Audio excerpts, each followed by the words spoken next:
Hello, truth seekers. Lawrence here, and welcome to Easy Enlightenment. So, losing loved ones is the tough experience that we have to go through in our lives, isn't it? Death creates, you know, that sadness. Now, for some, it's easy to let go that sadness, and for some, they just keep entangling in that sadness because of the past experience. If you have, if you are able to dissolve the sadness, is because probably you have the understanding that we come into this earth, we enjoy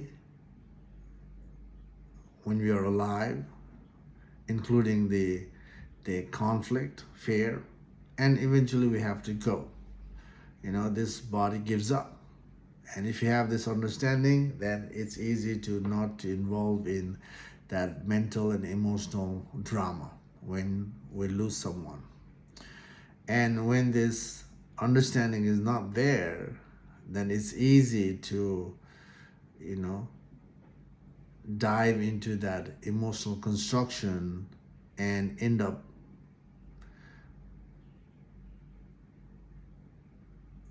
losing oneself in that negative narration.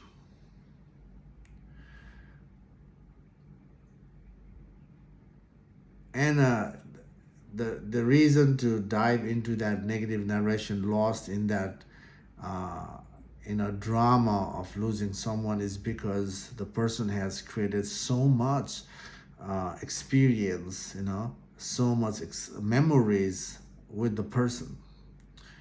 And losing that person means now you cannot create any more experience with that person. You cannot create any more further memories with that person. You are only left with whatever you have whatever memories you have created. That's all you got now.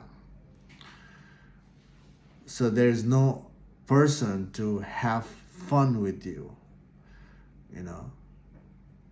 There's the idea of I don't have anybody to share stuff, experience stuff. And that kind of perception keeps the person entangled in that sadness.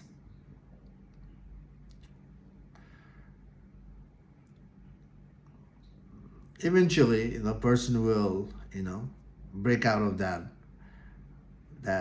narration, that drama, that stress. But there should be an understanding, in the person that we all gotta go. This life is, not forever. Our personal life is not forever. And also the experience that we go through is not forever. It's not long lasting. We cannot control that part. So we come, we sustain for a while, and we gotta go. Now, if you are already in that, entanglement of that sadness, then how to come out of that sadness is by being part of the yourself, in a way that figuring out, why do I feel this way, why do I have a hard time letting go of the person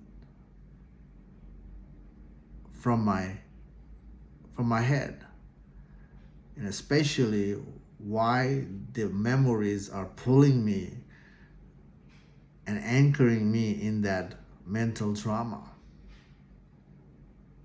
You know, uh, to break out again, to break out of that entanglement from that sadness is by investigating one's own mind. Especially when the person is sad, you know, person don't want to involve in anything. Not involving in the self-inquiry is not going to help to overcome that sadness. Yes, you can be part of the sadness, but eventually you have to, come out of it. And the easy way to come out of that darkness is by investigating yourself, your mind, why I'm holding on to my past, why I have a hard time letting go of the persons,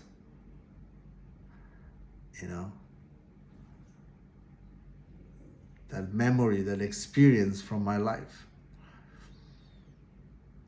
So this is the simple way to, figure out the reason behind our attachment to the person. By the way, the person is already gone. There's no more. But we're clinging to the person's presence as a memory, as a layers in our mind. Isn't it? See, the memories got so much power to make you sad as well as happy. There's happy, memories there. But not having the person with you is the end of the experience, end of making the further memories.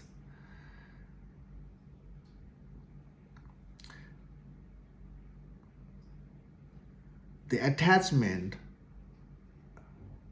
itself is coming from a long term of conditioning with the person. That person is not there anymore. Long-term conditioning. You have done so many things with the person. You have created so many,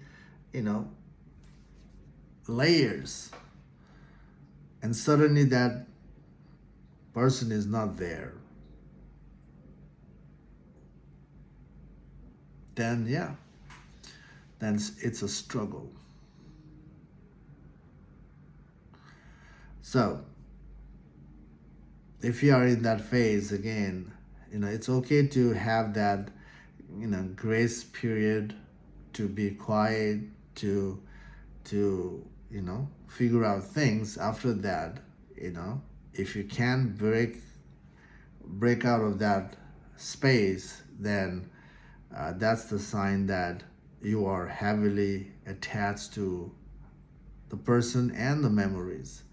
And if you're doing that, then we are, forgetting the moment, living in the past, and that can affect you in a lot of ways, because you have to participate in the world. You have your job, you have your, relationship with, the other people.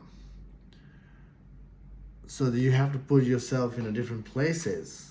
And if you are not able to put yourself in different places, even if you're putting yourself in different places, but bringing that sadness with you, then it affects your surrounding. And people don't like that. So what can you do is, learning how to dissolve the, that mental negative narratives in you. We are not talking about dissolving or throwing away the memories. The memories will be there in your mind, but not fluctuating by those memories. After the person leaves you, what you left is only the memories, the joy, the pain, the sorrow, of that, the sorrow that you created with the person is there. And when we remember, we remember the person.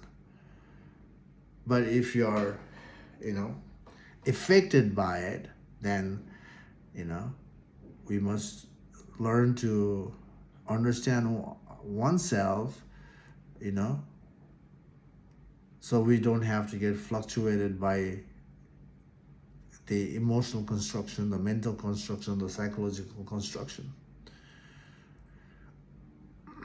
Especially if the person who was supporting you in so many ways and the person is not there with you, that creates a lot of uncertainty, a lot of fear, right? And because of that fear also creates a lot of trauma, a lot of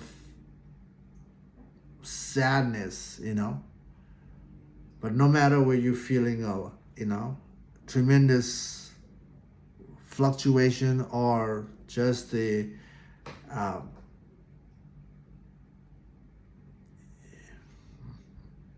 just a little fluctuation, if we investigate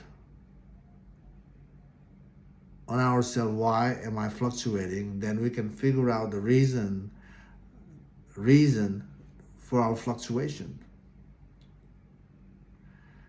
And from there, we can shift gear, make things better, but don't stop there. When you participate in figuring out the reason of fluctuation, reason of sadness, once you figure out the root, I invite you to go all the way until there's no more root is left. And that's the way to be ultimately be free from all conflicts, all fear. And that itself is the enlightenment, end of the spiritual journey. That itself is a spiritual enlightenment. So any situation in life can help us to get back to the root and dissolving the root all the way back until there's no more root, even basically no more root is left. That can be done. So today we're talking about losing the loved ones. Loved ones create fluctuation in life, and we can use that fluctuation to figure out the reason for our fluctuation, reason for our sadness, and see how far you can go. So if you don't know how to trace back your mind, is this: you ask yourself, the person is already gone now. Not having the person is creating the fluctuation. Now ask yourself, why am I fluctuating, or why am I sad? Because something, right? When that something comes as an answer, now you ask yourself, why do I feel that way? Or why is that important, that answer? Because now you're using that answer to question further. And then from that further questioning gives you another answer, right? Now, when you see another answer, now you ask yourself, why? Why? ... Right? So this is the way to step back on your mind all the way to figure out the root, and also the same way to eliminate the root as well. Anyway, hope this video makes sense to some extent. Whether to resolve the sadness, breaking the barrier of the mental barrier, or any other fluctuation, we have to be part of the self-inquiry. Self-inquiry leads to, to see the truth within, and seeing the truth is the ultimate freedom from inner conflict and fear. So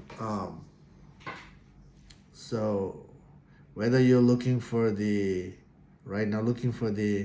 momentary freedom or absolute freedom, both requires inquiry approach.